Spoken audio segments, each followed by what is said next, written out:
Imagine treating a severe chemical burn by voluntarily applying more of the exact same acid that caused it in the first place. Right. It sounds completely crazy. It really does. You feel the searing pain, you watch your skin reacting, but instead of washing it off, you kind of convince yourself that, well, the agony just means the treatment is working. Yeah, like some kind of medieval medical torture. Exactly, like something out of a medieval textbook. Yeah. But the wild thing is, hundreds of thousands of people do a version of this every single day, completely by accident, right in their own bathrooms. And, they're doing it with the absolute best of intentions, using products they literally just bought over the counter at their local pharmacy. Which is terrifying. So welcome to another custom-tailored deep dive designed specifically for you.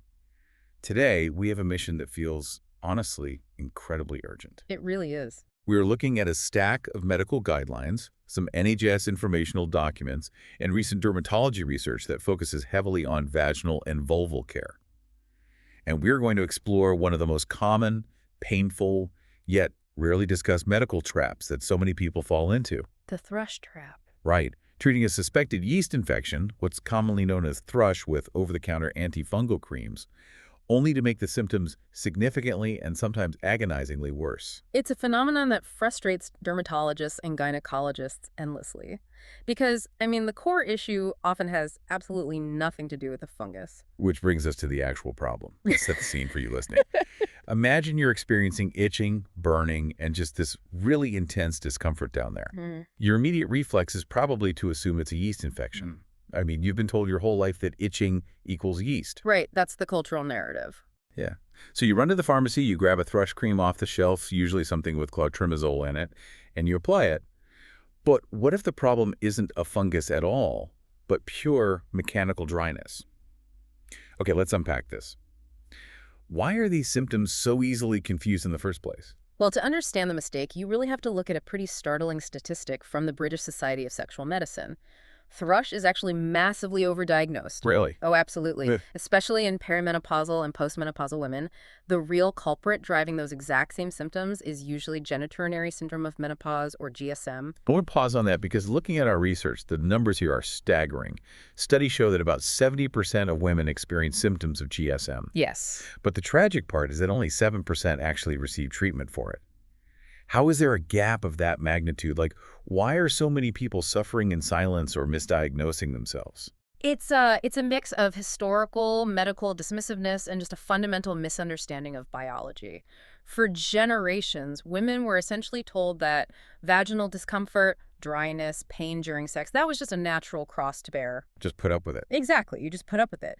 And because of that stigma, people don't talk about it. So when they suddenly experience intense itching and burning, they don't realize it's a structural change in their body. They just assume they've caught a really stubborn yeast infection. Right. Okay, I need to wrap my head around the biology here.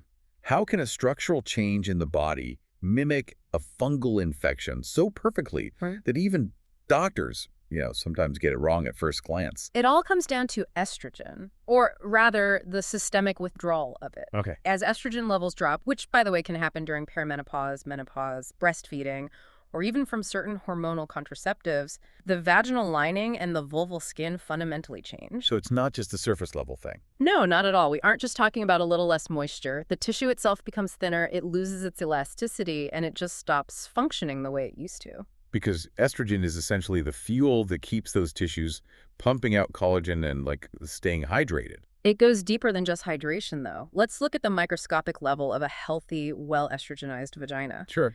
In that environment, the superficial epithelial cells, so the cells lining the vaginal wall, are constantly turning over. They shed every few hours. Wow, every few hours. Yeah, it's a very active environment.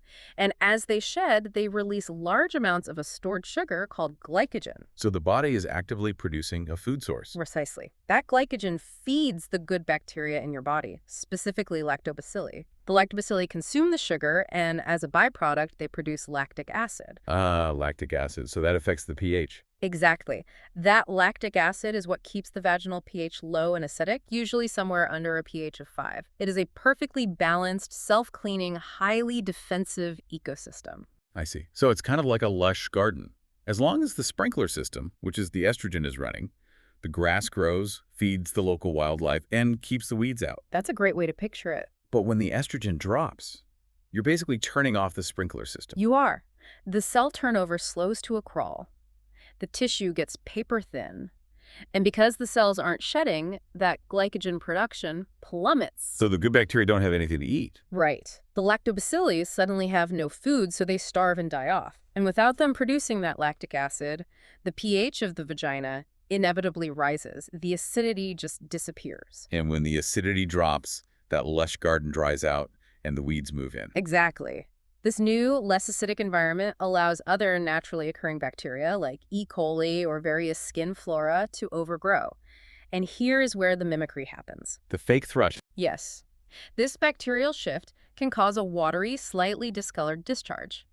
Combine that unusual discharge with the classic physical symptoms of the tissue atrophy itself, which, remember, are severe itching, burning, and painful sex, and it looks, feels, and even smells remarkably like a yeast infection. But wait, if the pH changes and the discharge actually looks and smells weird and you are intensely itchy, it is completely logical that someone would look at that and think, I have thrush. You aren't crazy for making that leap at all. Right, so the person makes that completely logical assumption.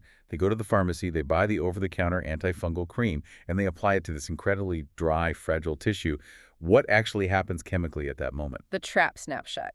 Let's look at the formulation of a standard over-the-counter treatment, like a 1% clotrimazole cream. Okay. The active ingredient, clotrimazole, is an antifungal. It works by inhibiting something called ergosterol synthesis, which essentially shatters the cell walls of yeast. But if there's no yeast present, because it's actually GSM, the active ingredient is just sort of there. I mean, it's not helping, but is it actually hurting? The active ingredient usually isn't the primary villain here.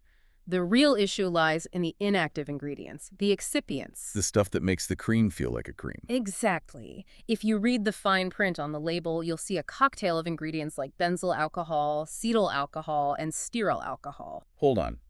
Alcohol. Why on earth would a pharmaceutical company put alcohol in a cream meant to soothe one of the most sensitive areas of the human body? Well, it's basic chemistry and formulation science. Creams are emulsions. They're mixtures of oil and water. Without emulsifiers like cetyl and stearyl alcohol, the cream would just separate in the tube. It would just be an oily, watery mess. Right. Furthermore, they need preservatives like benzyl alcohol to give the product a long shelf life so it doesn't grow mold while sitting in a warehouse. And on healthy, thick, robust skin, say, if you were treating ringworm on your arm, these alcohols are generally well tolerated. But we aren't talking about a healthy arm here. We're talking about tissue that has been completely starved of estrogen. Which brings us to the core disaster. Remember how we established that the estrogen-deprived skin is now paper thin? Yeah, the sprinkler system got turned off. Right. It has lost its collagen, its elasticity, and its structural integrity. Because it's so thin, it is covered in microscopic tears or fissures. Its natural barrier function is entirely broken. So wait, these creams are basically a chemical cocktail being applied to skin that's already paper thin. It's literally like putting hand sanitizer on a paper cut. It is a full-on chemical assault. Those harsh alcohols and preservatives don't just sit on the surface, they penetrate deeply into those micro tears, triggering a massive inflammatory response from the immune system. Oh, that sounds awful. It is. We see two distinct reactions. Irritant contact dermatitis, which is basically a direct chemical burn, and sometimes allergic contact dermatitis, where the immune system decides it is now allergic to the cream itself. But if it's causing a literal chemical burn, why wouldn't the warning labels be more explicit about this? If you're standing in the aisle reading the box, it usually just says something mild like, may cause local irritation. Because the labels are written for people with robust immune barriers who actually have thrush. They do not account for the compromised state of GSM tissue. What's fascinating here is that this leads to a psychological trap known in dermatology as sensory irritation. Sensory irritation. Yes. How does that play out for the person using it? The patient applies the cream and feels an intense, immediate stinging and burning sensation. But crucially, there are often no visible changes to the skin right away. So no immediate redness or blistering. Exactly. Because it burns so badly but looks exactly the same, the patient's brain relies on that old, misguided medical trope. If it hurts, it must be working. Oh, wow. Yeah, they falsely believe the severe pain is just the medicine fighting a particularly aggressive yeast infection. That is devastating. They misinterpret the chemical burn as a sign of healing. So they endure it. They grit their teeth and suffer because they think it's the only way to get better. And that initial application is just the gateway. That sensory irritation plunges the patient into a relentless physical loop that the medical literature calls the clinical cycle of vulval disease. You're saying the cure creates a brand new disease. It does. Walk me through what that actually looks like for the person living it. The cream goes on, it stings. What happens next? It's a 5-step cycle. It starts with that microscopic inflammation caused by the alcohols penetrating the tissue. The body responds to that inflammation by releasing histamines, which triggers an overwhelming, maddening itch. Which forces you to scratch. I mean, it's a biological imperative. You can't just ignore a severe histamine response. But scratching that incredibly thin, atrophic skin is catastrophic. Your fingernails, or even just aggressive rubbing with toilet paper, causes physical trauma to the skin surface. You are actively tearing the tissue, creating deeper fissures. So now the barrier is even more broken. Right. Now, the body desperately tries to heal those tears. But consider the environment. It is a naturally moist, warm area. Furthermore, because the patient is using a messy cream, they're very likely wearing panty liners or perhaps synthetic nylon underwear to protect their clothes. Oh, I see where this is going. They're essentially wrapping the chemical burn in plastic. Exactly. We call that an occlusive environment. It locks those chemical irritants against the open wounds, preventing them from evaporating or washing away. The irritants persist, the healing is completely interrupted, the inflammation spikes again, and the cycle starts all over. Here's where it gets really interesting. And by interesting, I mean brutally ironic. You wake up at 2 a.m., the itch is worse than ever, you're in excruciating pain, and your immediate thought is going to be, the thrush is spreading, the yeast is mutating, I need to hit it harder. Yes. So you grab the tube and put even more cream on. If I buy a soothing cream, my brain tells me it's meant to heal me. But you're saying the intended cure actually becomes the primary trigger for a completely new skin disorder. It accelerates the cycle perfectly. You are layering chemical irritants into fresh wounds. Over time, and this can happen surprisingly fast, this prolonged contact with the allergen or irritant, combined with the constant mechanical trauma of scratching, forces the skin to fundamentally change its architecture. Change its architecture. Yes, it results in a condition called lichenification. Lichenification. That sounds like something happening to a tree. The visual actually isn't far off. The skin responds to the constant trauma by thickening wildly. It becomes tough, leathery, and deeply ridged, much like tree bark. It is the body's misguided, desperate attempt to build a shield against the scratching and the chemicals. It's incredibly tragic. Yeah. You bought a cream to fix a dry patch, and because of a cascade of misdiagnosis and hidden alcohols, you end up with leathery, traumatized skin and a severe contact dermatitis. Exactly. So how does someone actively break this cycle if they don't even realize they're in it? If someone listening realizes they're in this exact loop right now, applying cream after cream and only getting worse, how do they escape? The absolute first step, the emergency brake, is stopping the offending agent. You must throw the over-the-counter antifungals in the trash. They're done. Once we recognize that the root problem is pure mechanical dryness and tissue atrophy due to low estrogen, we have to pivot to a completely different, highly specific tool set. Because throwing antifungals at an estrogen problem is like calling an electrician to fix a burst pipe. It's not just unhelpful, it's going to cause a fire. That's right. When we look at the medical guidelines you provided, how do the experts actually recommend treating this? The clinical guidelines advocate for a strict, non-negotiable approach that focuses on restoring the environment. We can categorize it into 3 phases: altering how you wash, understanding how to moisturize versus lubricate, and finally rebuilding the tissue structure. Let's start with washing. Because if the skin is that compromised, even water sounds painful. The primary rule, and the dermatologists are adamant about this, is to banish traditional soaps from that area entirely. Really? No soap at all? None.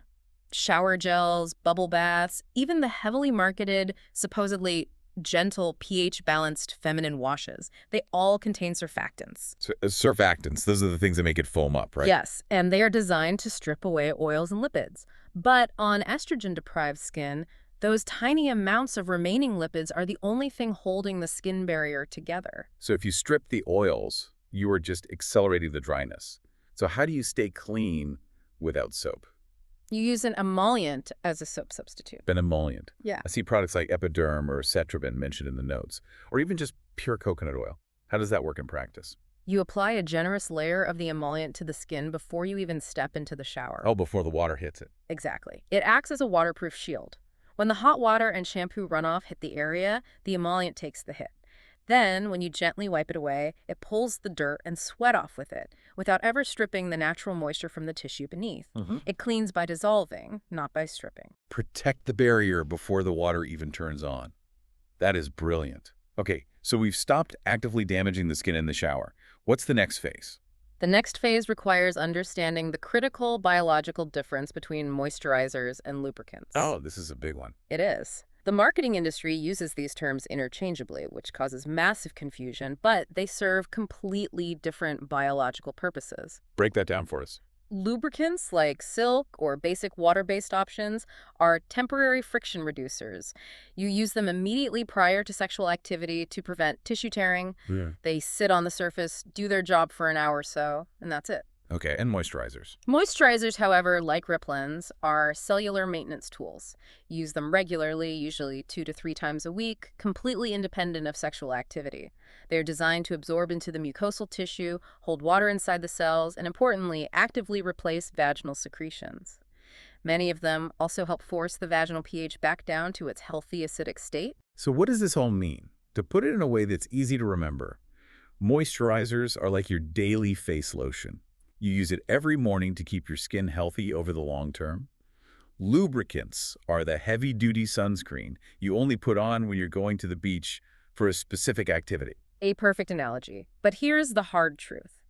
Neither the daily lotion nor the sunscreen actually fixes the root cause of the drought. Right. They don't turn the sprinkler system back on. They manage the symptoms beautifully, but they don't fix the structure. Which brings us to the third and most crucial phase of the guidelines: rebuilding. Getting to the actual source of the problem. Exactly. For genitourinary syndrome of menopause, the absolute gold standard of care, the thing that actually reverses the disease process, is local vaginal estrogen. Okay. We are talking about prescription products like Vachfem tablets, Ovestin cream, or an Istring ring. We need to clarify this immediately because the word estrogen carries a lot of baggage and fear for people listening, especially regarding breast cancer or stroke risks. We're not talking about systemic hormone replacement therapy here, are we? No, we are not, and that is a vital, life-saving distinction to make. Systemic HRT involves pills or patches that circulate high doses of hormones throughout your entire bloodstream. Right. Local vaginal estrogen is a microdose. It is an incredibly tiny amount of hormone applied directly to the vaginal tissue. The systemic absorption, the amount that actually makes it into your bloodstream, is clinically negligible. It stays local. But locally, its effects are nothing short of profound. What does that tiny microdose actually do to the tissue once you apply it? It literally reverses the atrophy we talked about at the beginning. Yeah. It rapidly revascularizes the tissue, meaning it signals the body to build new blood vessels, bringing blood flow and oxygen back to the area. Wow. And it kickstarts cell maturation, so those epithelial cells plump up and start shedding again. Which means they start releasing glycogen again. Yes. The glycogen returns, which invites the good lactobacilli bacteria back, which naturally fixes the pH, driving away the bad bacteria. And physically, it forces the body to synthesize collagen, thickening the skin so it is no longer fragile or paper thin. It literally rebuilds the structural integrity of the wall so the micro tears stop happening entirely. So if moisturizers are the daily face lotion and lubricants are the activity-specific sunscreen, then local estrogen is like pouring a new concrete foundation for your house so the walls physically stop caving in. It is a structural repair.